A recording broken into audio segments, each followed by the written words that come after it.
নমস্কাৰ ছাত্ৰ ছাত্ৰীসকল এটা বহুতে বেছি ভাল খবৰ তোমালোকৰ কাৰণে আহি পৰিছে তোমালোক সকলোৱে নিশ্চয় জানা এছএছ ফাৰ্ষ্ট ইয়াৰ যি এক্সাম আছিল হেয়া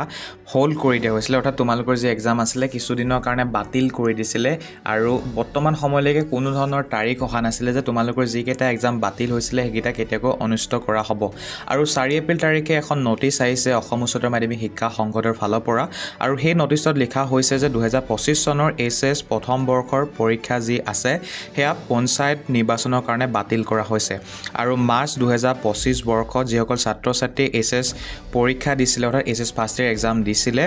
তেওঁলোকে 2026 বৰ্ষৰ যি হায়াৰ সেকেন্ডাৰী ফাইনেল এক্সাম আছে অৰ্থাৎ এছএছ ফাইনেল এক্সাম আছে তাত অংশগ্ৰহণ ল'ব পাৰিব বুলি তাত লিখা হৈছে আৰু লগতে জনাইছে যে যি তোমালোকৰ এক্সাম অলৰেডি হৈ গ'ল সেই এক্সাম কেইটাৰ মাৰ্কছ ল'ব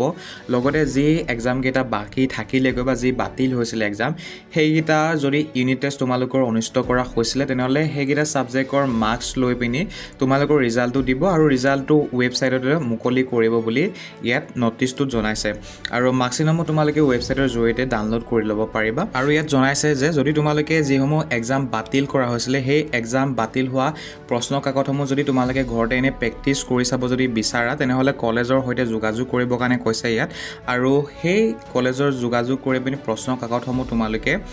ল'ব পাৰা অৰ্থাৎ প্ৰেক্টিছ ঘৰতে নিজে কৰি চাব পাৰা বা অনুশীলন তোমালোকে কৰি চাব পাৰা আৰু যদি তোমালোকে এই নটিছখন পঢ়ি চাবৰ কাৰণে বিচাৰা তেনেহ'লে হোম স্ক্ৰীনত যিটো নাম্বাৰ দেখিছে তাত এটা মেছেজ কৰিবা মেছেজ কৰিলে আমাৰ এটা হোৱাটছআপ চেনেলৰ লিংক পাবা লিংকটোত ক্লিক কৰিলে তোমালোকে এই যি নটিছখন সেইখন তোমালোকে দেখিবৰ কাৰণে পাবা গতিকে ছাত্ৰ ছাত্ৰীসকল এই নটিছখনৰ মূল উদ্দেশ্য এয়াই হৈছে যে যি তোমালোকৰ এক্সাম বাকী আছিলেগৈ অৰ্থাৎ বাতিল হৈছিলে সেইকেইটা অনুষ্ঠিত নহয় অৰ্থাৎ তোমালোকে বৰ্তমান সময়ত ক্লাছ 12 লৈ উত্তীৰ্ণ হৈছা গতিকে অতি শীঘ্ৰে তোমালোকৰ ক্লাছো আৰম্ভ হ'ব